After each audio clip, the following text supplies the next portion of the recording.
Alright, so hi guys. This is definitely not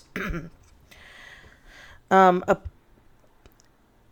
it's yeah, let's just get into it. It's bad. I'm already stumbling over myself here, but this is very scripted. Don't have my paper ASMR here, or it's not scripted, off the cuff. Yes, yes, yes.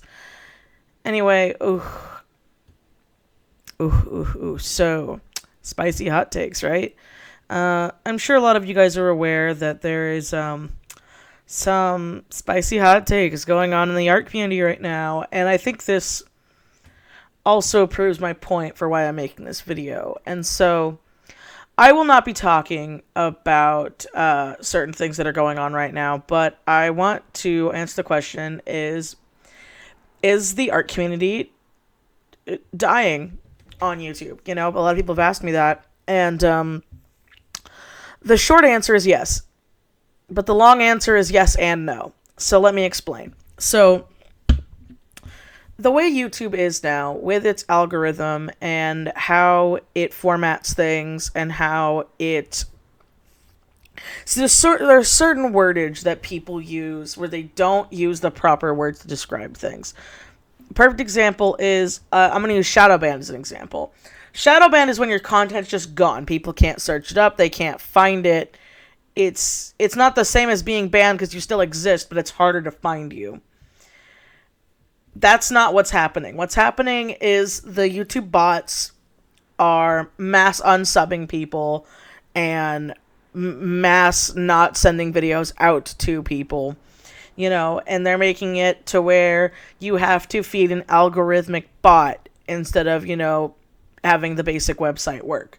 They tell us, oh yes, tell your fans to follow you on other social media and post there when you post, so they know to double check.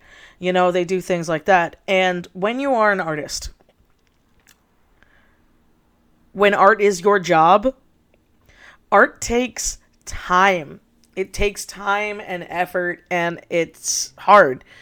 And, it does suck sometimes that you're like, yep, there's, 3 hours, 4 hours, 5 hours, 6 hours, 10 hours, a week's worth of work into a,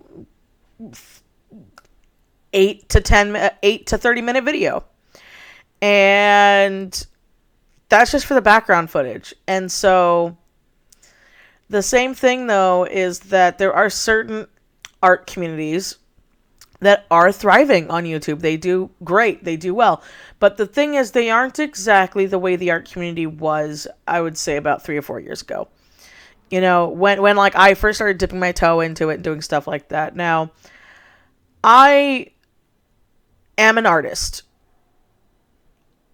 I like talking about art topics.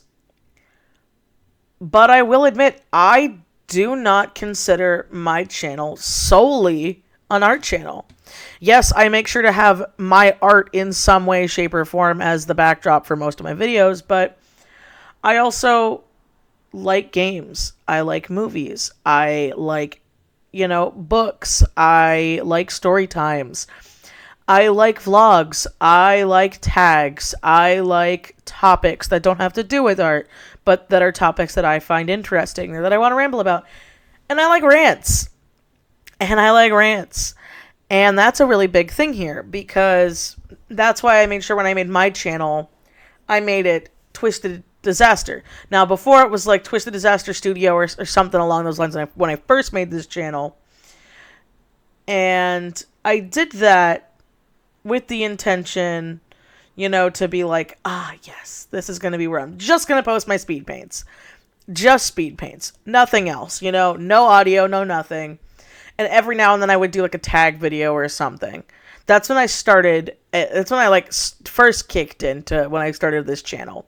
Like some of my very first videos on this channel are speed paints, or I called them I think they were 2012 memes or memes, because back in the day memes were tags. They're not like what they are now, so some of my oldest content's just that, me just answering questions that I got on DeviantArt and stuff like that, but in a video form, so it was easier for me to post to DeviantArt.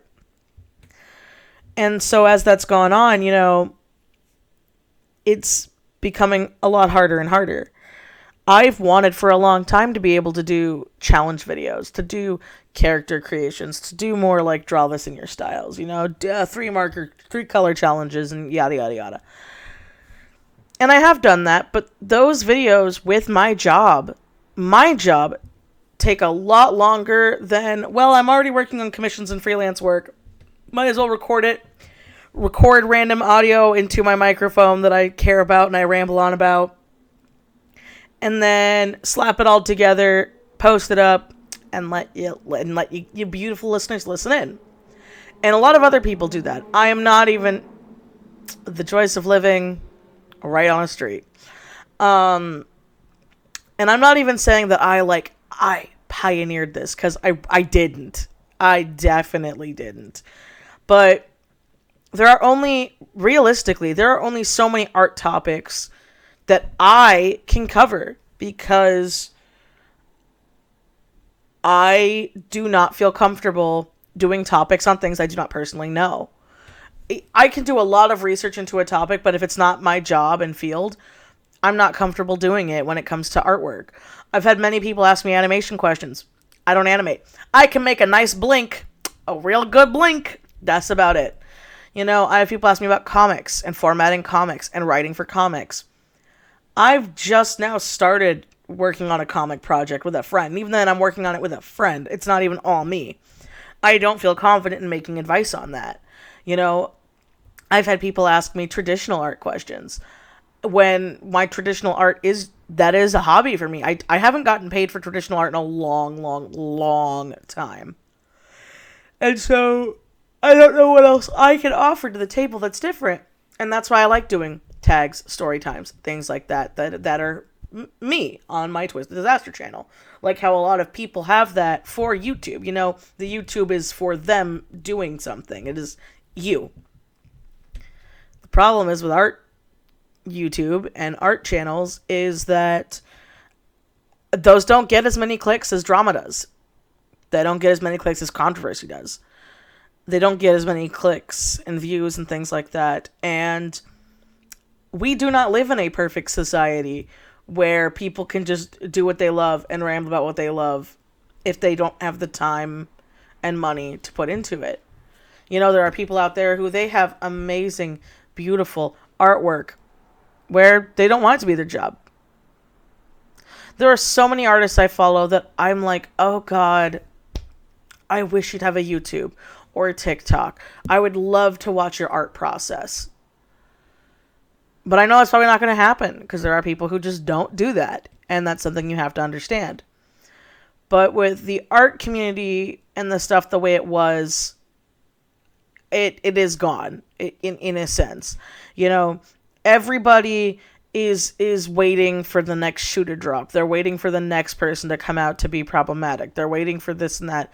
They're waiting for 1,000 terrible videos on a topic, on a person, to come out within a day, because they gotta catch that quick buck and they gotta catch that flame, instead of talking about the deeper issues there. That's what I try to do with my topic videos.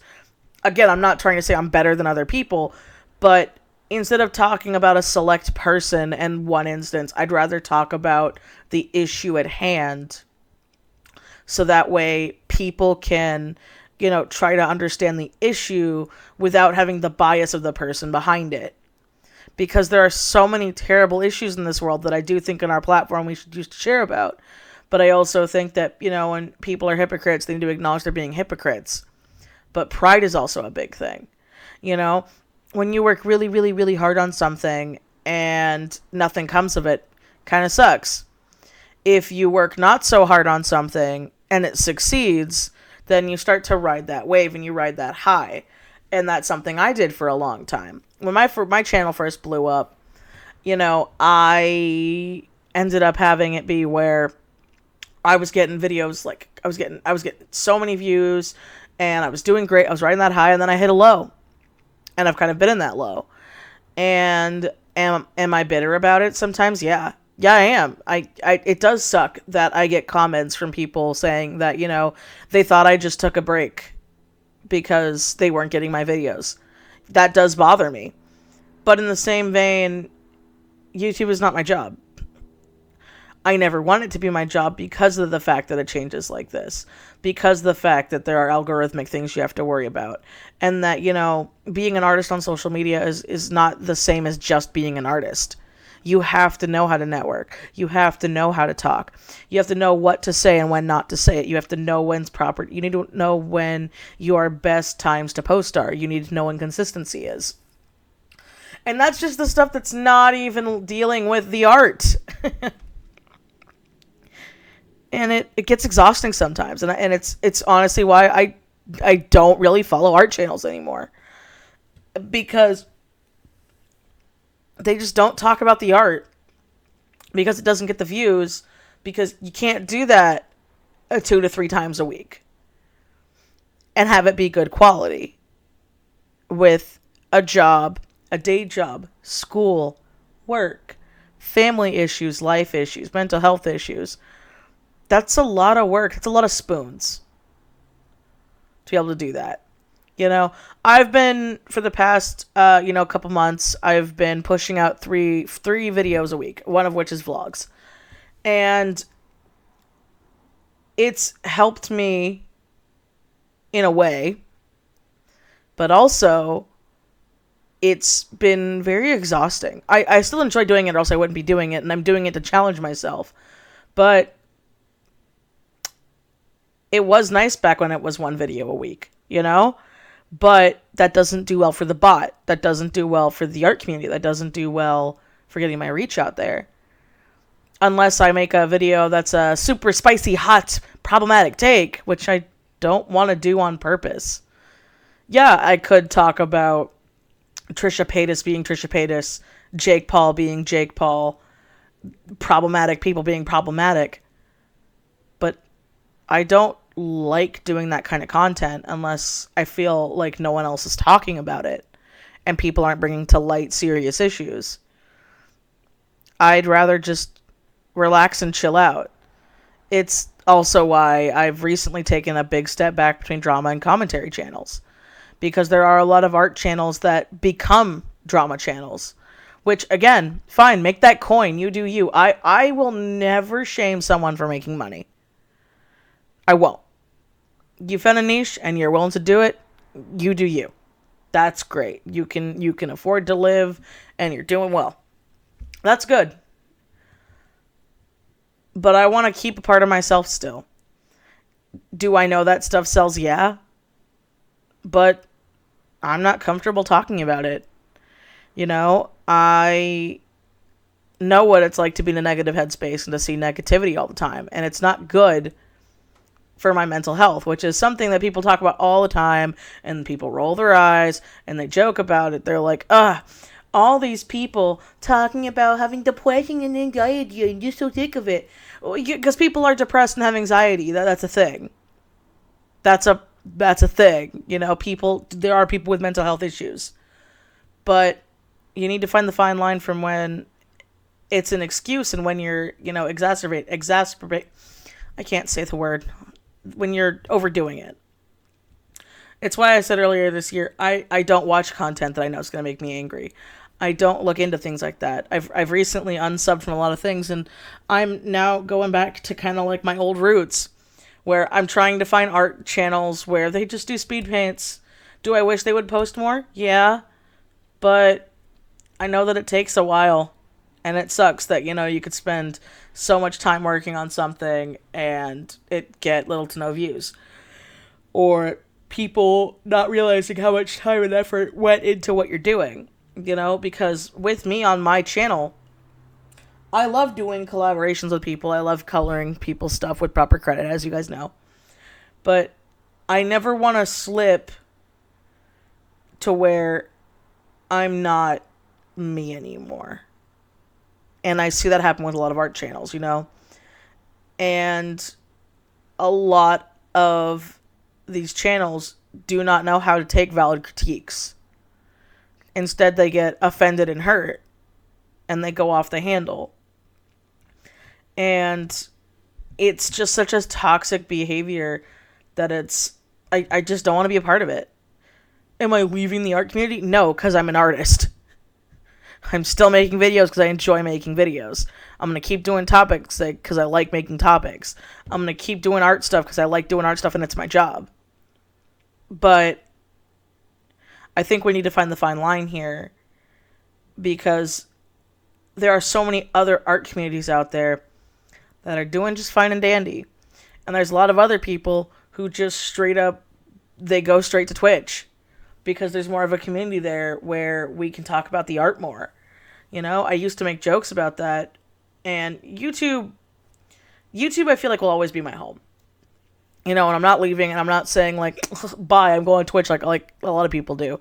But I'm saying this is why a lot of people do leave. You know, is it's easier and more fun, and they can hone their craft. And you can sometimes get more appreciation for it. You know? But